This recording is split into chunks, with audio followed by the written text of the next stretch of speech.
సాహితీ మిత్రులకు నమస్కారం. వనజ తాతనేని కథల ఛానల్కు సుస్వాగతం. విభిన్న కథల సమాహారం వనజ తాతనేని. ఈరోజు నేను వినిపించబోతున్న నవల పరిచయం. ప్రపంచ ప్రసిద్ధిగాంచిన నవల స్కార్లెట్ లెటర్. ఈ నవల రచించిన వారు నెథానియల్ హాథ్రాన్. ఆంధ్రప్రభ సచిత్ర వారపత్రికలో ప్రమదావనం శీర్షిక క్రింద వెలువడిన వ్యాస పరంపర నుండి ఈ నవలా పరిచయాన్ని సేకరించాను. శ్రీమతి మాలతీ చందూర్ ఈ పరిచయాలను మనకు అందించారు. ఇక నవలా పరిచయంలోకి వెళ్ళిపోదాము. Scarlet letter.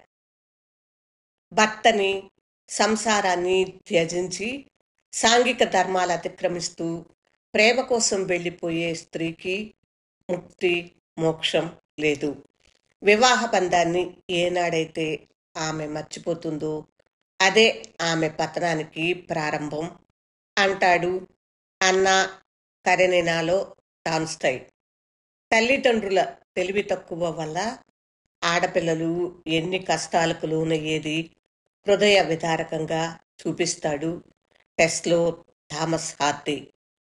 వాస్తవిక జీవితానికి, కలలకి మధ్యనున్న దూరం చూపిస్తూ నిష్ప్రయోజనమైన పగటి కలలతో మాదం బావరి తన జీవితాన్ని ఎలా నాశనం చేసిందో చెబుతాడు గస్టావ్ ఫ్లాబర్ట్. స్త్రీ తప్పులు ఎందుకు చేస్తుంది? పతనం పొందాక ఆమె జీవితం ఎలా అంతమవుతుంది? టాల్స్టాయ్, హార్డీ, ఫ్లాబర్ట్ ముగ్గురు ఎంతో సానుభూతితో చెప్పారు ఆ విషయాన్ని.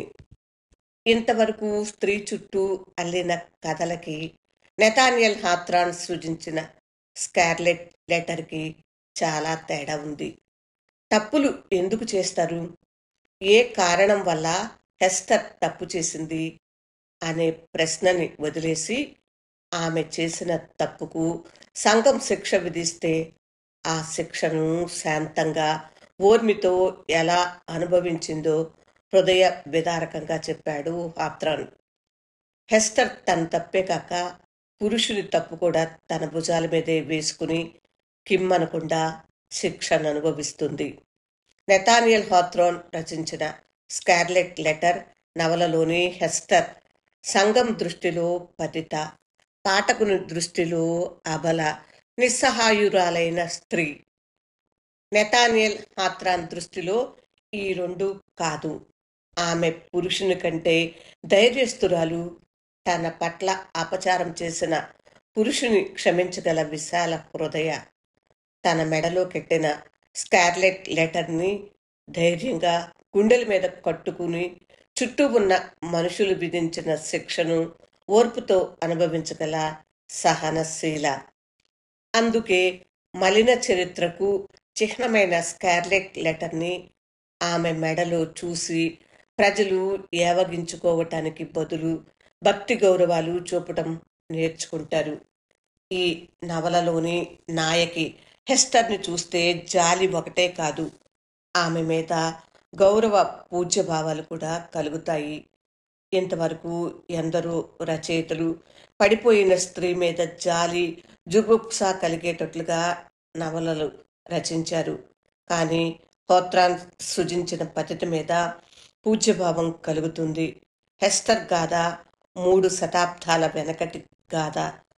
17వ శతాబ్దంలో అమెరికాలోని న్యూ ఇంగ్లాండ్ రాష్ట్రంలోని ఒకానొక స్త్రీ జీవిత చరిత్రను ఆధారంగా తీసుకుని నెథానియల్ హాథ్రాన్ స్కార్లెట్ లెటర్ నవల రచించారు. అతను అమెరికన్ రచయిత. హాథ్రాన్ ఇంకా చాలా నవలలు రాశాడు, కానీ వాటన్నింటిలో స్కార్లెట్ లెటర్ తలమానికం వంటిది.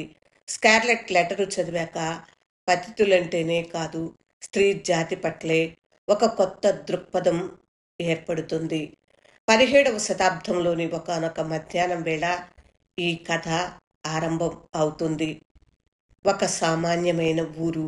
ఆ ఊళ్ళో కూడా అన్ని ఊళ్ళలోకి మళ్ళీనే పోలీస్ స్టేషను, జైలు, వద్యశిల, మత గురువు, చర్చి అన్నీ ఉన్నాయి. ఇంకా మిట్ట మధ్యాహ్నం అవలేదు. ఆ ఊరి ప్రజలంతా జైలు గేటు వద్ద గుమిగూడి ఉన్నారు. అది హెస్టర్ని విచారించి శిక్షించే రోజు. వివాహిత అయి అధర్మ ప్రవర్తనచే ఒక ఆడ శిశువుని కంటుంది హెస్టర్. ఆమె అప్పటికి 2 సంవత్సరాల క్రితం బ్రిస్టల్ నుంచి ఈ ఊరుకు వచ్చింది. ఆమె భర్త సముద్రయానంలో మరణించాడో బ్రతికి ఉన్నాడో కూడా తెలియదు. అటువంటి పరిస్థితుల్లో వివాహం అయిన హెస్టర్ తప్పు మార్గాన పడి ఒక శిశువుని కన్నది. శిశువుకు 3 నెలలు. ఈ అత్యాచారాన్ని సంఘం, న్యాయశాస్త్రం, చర్చి ఏవీ సహించలేవు. ఇటువంటి పని చేసిన హెస్టర్ని, ఆమెని పాప పంకిలంలో తోసిన పురుషుణ్ణి, ఆ ఇద్దరిని ఆ రోజున నడి బజార్లో విచారించి శిక్షిస్తారు. అందుకే ఆ ఊరి వారంతా జైలు గేటు దగ్గర గుమిగూడారు. జైలు తలుపులు తెరుచుకున్నాయి. గుమ్మంలో 3 నెలల పసిగుడ్డుని 2 చేతుల్లో ఉంచుకుని హెస్టర్ నిల్చుంది. గ్రామస్తులందరి కళ్ళు ఆమె మీదే ఉన్నాయి. దూషించిన వారు దూషిస్తున్నారు, జాలిపడ్డవారు జాలిపడుతున్నారు. ఆమె మెడలోని స్కార్లెట్ లెటర్ వంక జన ప్రవాహపు నేత్రాలు తీక్షణంగా చూస్తున్నాయి. హెస్టర్ మెడలోని ఏ అన్న స్కార్లెట్ లెటర్ ఆమె చేసిన పాప కార్యానికి చిహ్నం. ఆమె ఒడిలోని పాప కూడా హెస్టర్ పతనానికి చిహ్నం. పసిపాపని ఒక్కసారి గుండెలకు హత్తుకుంది. సిగ్గుతో, క్షోభతో హెస్టర్ ముఖం ఎర్రబడింది. ఒకసారి తన మెడలోని స్కార్లెట్ లెటర్ వంక, తన ఒడిలోని పాప వంక చూసింది. ధైర్యంతో అడుగులు వేసుకుంటూ పోలీసులు వెంటరాగా నడి బజారులోకి వచ్చి అక్కడున్న ఎత్తైన స్థలంలో నిలబడింది హెస్టర్. ఒక స్త్రీ చేసిన పాప కర్మని, ఆ స్త్రీ పట్ల అత్యాచారాన్ని జరిపిన పురుషుణ్ణి ఇద్దరిని విచారించేందుకు గ్రామస్తులు, మత గురువు అంతా గుమికూడి ఉన్నారు. ఆ గుంపులోనే ఉన్న ఒకానొక పురుషుడు హెస్టర్ వంక ఎంతో ఆశ్చర్యంతో తేరిపారి చూస్తున్నాడు. అతను ఆశ్చర్యాన్ని అణుచుకోలేక పక్క మనిషిని, ఈమె చేసిన నేరం ఏమిటి అని ప్రశ్నిస్తాడు. పక్క మనిషి, వివాహిత అయిన ఈమె భర్త దూరదేశంలో ఉండగా తప్పు మార్గాన పడి శిశువుని కన్నది. అందుకు గ్రామస్తులు ఆమెకు శిక్ష విధించబోతున్నారు అని జవాబిస్తాడు. మరి ఆమెను పాప పంకిలంలోకి తోసిన పురుషుణ్ణి శిక్షించరా అని ప్రశ్నిస్తాడు ఆ ప్రాంతాలకు కొత్తవాడైన ఆ మనిషి. ఇద్దరిని శిక్షిస్తారు మత గురువు సమక్షంలో. గ్రామస్తులు ఎదట తనకి అన్యాయం చేసిన పురుషుని పేరు చెబుతుంది. అప్పుడు అతన్ని కూడా శిక్షిస్తారు అని సమాధానం చెప్తాడు పక్క మనిషి. కానీ పక్క మనిషి అనుకున్నట్లు హెస్టర్ తన పాపకి తండ్రి ఎవరో చెప్పదు. తన నేరానికి ప్రజలు, మత గురువు విధించే శిక్ష తనే అనుభవించటానికి సంసిద్ధురాలవుతుంది. కానీ ఆఖరికి మత గురువు బ్రతిమలాడినా కూడా ఆ పాపకి తండ్రి ఎవరో చెప్పదు. గుంపులోని కొత్త మనిషిని చూసి హెస్టర్ గుర్తుపడుతుంది. ఆమె ముఖం వెలవెలపోతుంది. కొత్త మనిషి మాట్లాడవద్దని నోటి మీద వేలు వేసుకుని సంజ్ఞ చేసి చెబుతూ గుంపులో కలిసిపోతాడు. 3 గంటల సేపు 3 నెలల పసిగుడ్డుతో నడి బజార్లో ఎత్తైన స్థలం మీద నిల్చుంటుంది హెస్టర్. అవమానాలు, నిందలు ఆమెకి అంటవు. జైలులోకి తిరిగి తీసుకువెళ్లిన హెస్టర్కి వైద్యం చేస్తాననే మిషతో కొత్త మనిషి ఆ సాయంత్రం జైలులో ప్రవేశిస్తాడు. కొత్త మనిషిని చూసిన హెస్టర్కి పై ప్రాణాలు పైన పోతాయి. హెస్టర్కి ఆమె పాపకి మందిచ్చి పాపకి తండ్రి ఎవరో చెప్పమని అడుగుతాడు. హెస్టర్ అతని పేరు చెప్పనుగాక చెప్పనంటుంది. తన ప్రియుని పేరు చెప్పకుండా ఎలా దాచిందో అలాగే తమ ఇద్దరి మధ్యనున్న బాంధవ్యము, అనగా తను హెస్టర్కి భర్తనన్న విషయం కూడా బయటకు చెప్పవద్దని బాస తీసుకుంటాడు. తమ బాంధవ్యం రహస్యంగా ఉంచినన్నాళ్ళు హెస్టర్ ప్రియుని పేరును కూడా తను కూడా బయటకు రానియనని మాట ఇస్తాడు. కానీ తన పట్ల, తన భార్య పట్ల ఇంతటి అపచారం చేసిన మనిషిని అతను క్షమించడు. అతనిపై మనసులో పగ పెట్టుకుని ఉన్నాడు. జైలు నుంచి విడుదలైంది హెస్టర్. ఆమె గుండెల మీద ఎర్రని బట్ట మీద ఏ అనే అక్షరం బంగారు దారంతో దగదగ మెరుస్తూ సర్వవేళలా ఉండేది. అందంగా, ఎర్రగా కొట్టొచ్చినట్లు ఉన్న ఆ ఏ అక్షరం ఆమె మలిన చరిత్రకు చిహ్నం. ఒడిలో పసిపాపతో, గుండెల మీద స్కార్లెట్ లెటర్తో హెస్టర్ ఊరికి దూరాన చిన్న కుటీరంలో నివసిస్తుంది. పసిపిల్లల ఫ్రాకుల నుంచి పెద్ద పెద్ద ఆఫీసర్ల డ్రెస్ దాకా హెస్టర్ చేతులతో తయారు చేసినవే. హెస్టర్కు సూది దారం జీవనాధారం. పసిపాప ఆమె జీవితానికి ఆలంబనం. స్కార్లెట్ లెటర్ ఆమె జీవిత మాలిన్యానికి చిహ్నం. జైలులో హెస్టర్ వద్ద తమ బాంధవ్యాన్ని రహస్యంగా ఉంచుతానని బాస తీసుకున్న హెస్టర్ భర్త రోజర్ అను మారు పేరుతో ఆ ఊళ్ళోనే వైద్యుడిగా చలామణి అవుతున్నాడు. ఇక్కడ హెస్టర్ గత జీవితాన్ని గురించి కొంత చెప్పవలసి వస్తుంది. పొడుగ్గా, సన్నగా, రాజటీవీతో ఉన్న హెస్టర్ రోజర్ దృష్టిని ఆకర్షించింది. జీవితకాలం అంతా పుస్తకాల్లో గడిపిన రోజర్ ఒక శుభ సమయంలో హెస్టర్ని వివాహమాడుతాడు.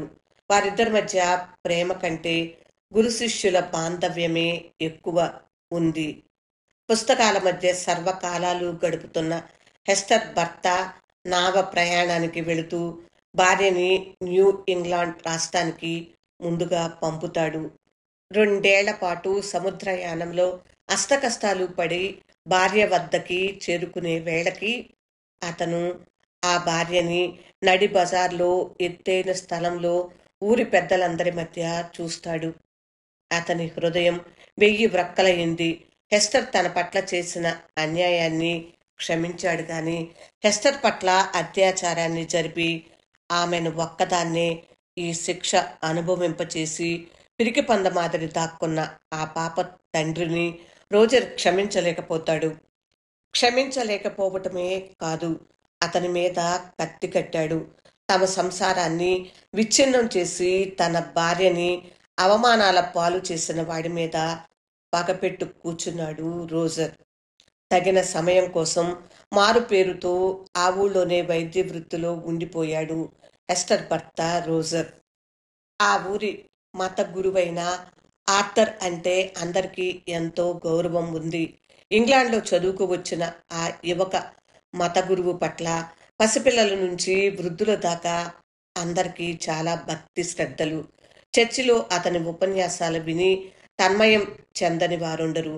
అటువంటి మత గురువు ఆరోగ్యం నానాటికి క్షీణిస్తుంటే ఊరి వారందరికీ ఎంతో ఆతృత కలిగింది. అప్పటికే రోజర్ ఇస్తున్న మందులు మంచి పని చేయటంతో ఊరివారంతా రోజర్ని మత గురువు ఆర్థర్కి వైద్యుడిగా నియమించారు. రోజర్ ఆర్థర్ల మధ్య రోగి వైద్యుల సంబంధం కంటే స్నేహమే ఎక్కువవుతోంది. ఆర్థర్కి దేహ రుగ్మత ఏమీ లేదు. అతని రుగ్మత అంతా మానసికమైనదే. ఆ మానసిక రుగ్మత దేహారోగ్యాన్ని చెడగొడుతుంది. అతని మానసిక రుగ్మతకి కారణాలు వెతుకుతున్నాడు వైద్యుడైన రోజర్. నెలలు, సంవత్సరాలు గడిచాయి. 3 నెలల హెస్టర్ యొక్క పసిపాపకి 3 సంవత్సరాలు వచ్చాయి. ఆ పసిపాప అందం, గాలి మాదిరి రివ్వున ఎగిరే ఆమె పరుగు చూసి ఊరి వారంతా ఆశ్చర్యపోయేవారు.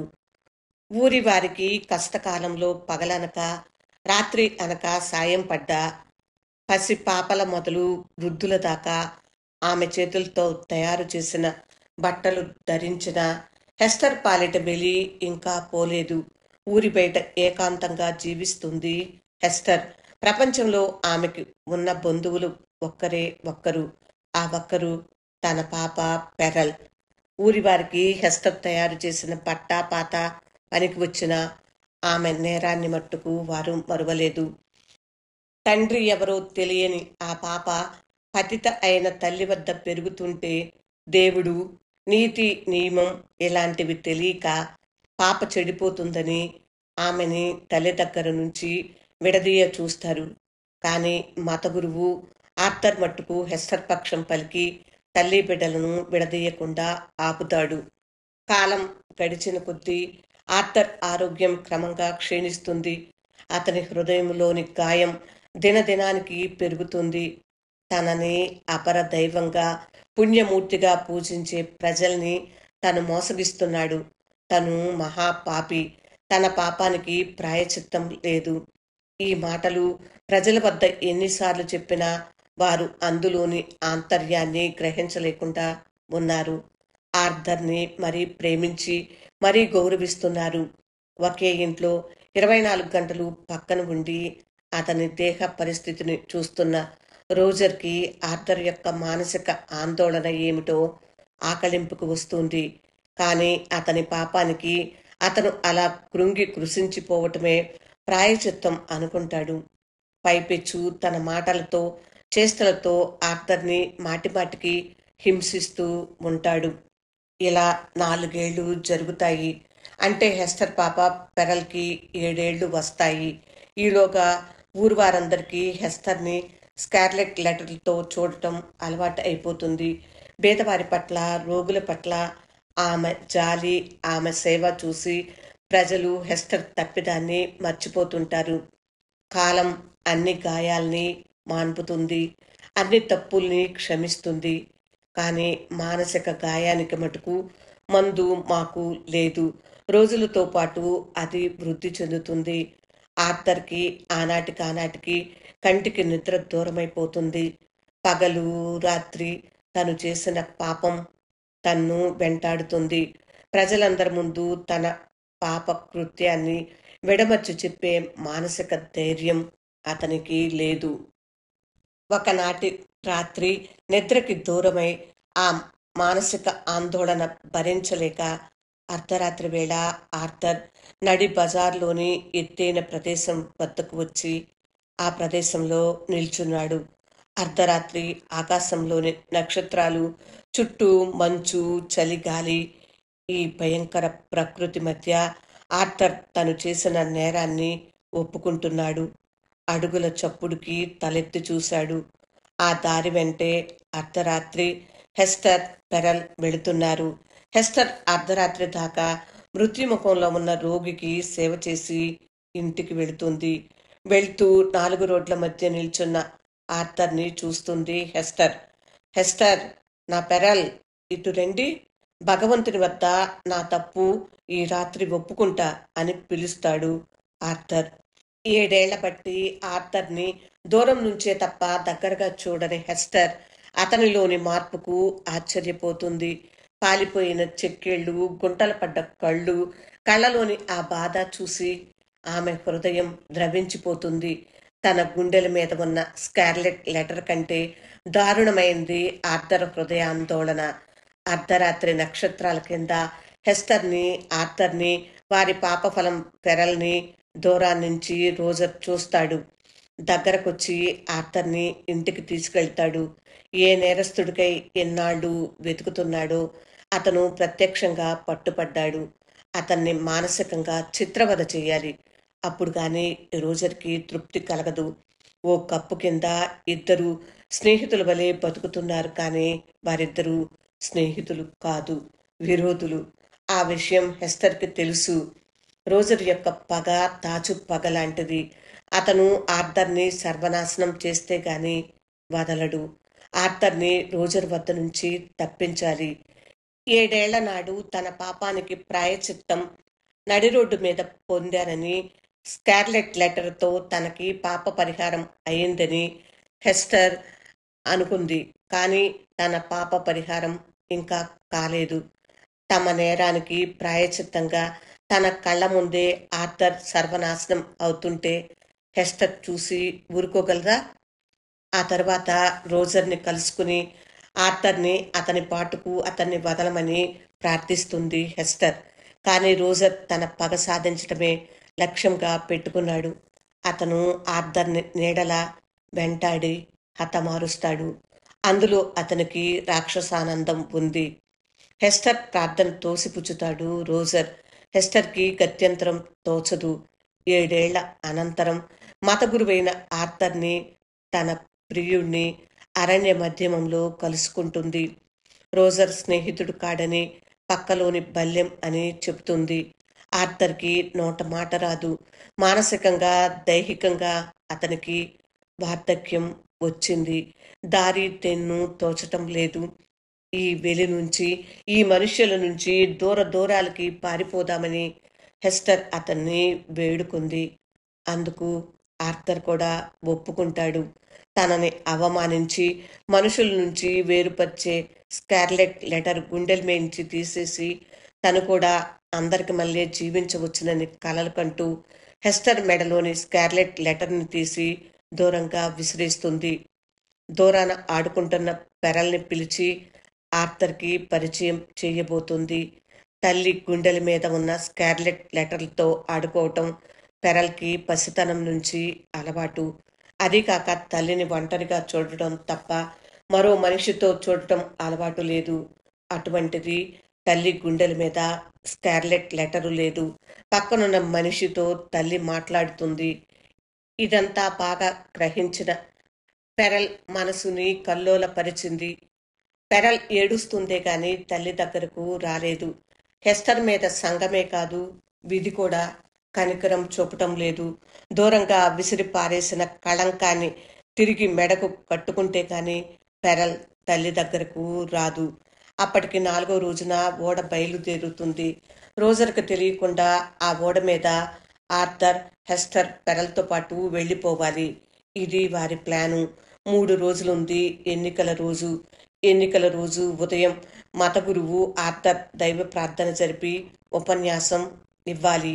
ఆ మరునాడు అతను హెస్టర్తో కలిసి పారిపోతాడు. ఎన్నికల రోజు ఉదయం పుర ప్రముఖులు, మత గురువు అందరూ పురవీధులమట ఊరేగుతున్నారు. ఆర్థర్ ముఖంలోని శాంతిని, కళ్ళల్లోని ప్రశాంతతని ప్రజలు ఆశ్చర్యంతో చూస్తున్నారు. ఆనాటి అతని ఉపన్యాసాన్ని వేనోళ్ల పొగుడుతున్నారు. 4 రోడ్లు కలిసే చోటుకి ఊరేగింపు వచ్చింది. అక్కడనున్న ఎత్తైన ప్రదేశానికి పక్కగా హెస్టర్ ఆమె చెయ్యి పట్టుకుని పెరల్ నుంచున్నారు. జన సందోహానికి దూరంగా నిల్చుని ఉంది హెస్టర్. ఆర్థర్ చుట్టూ చూశాడు. దూరాన హెస్టర్, పెరల్ కనపడ్డారు. అతనికి ఎదురుగా 4 రోడ్లు కలిసే చోటు ఉన్న ఎత్తైన స్థలం.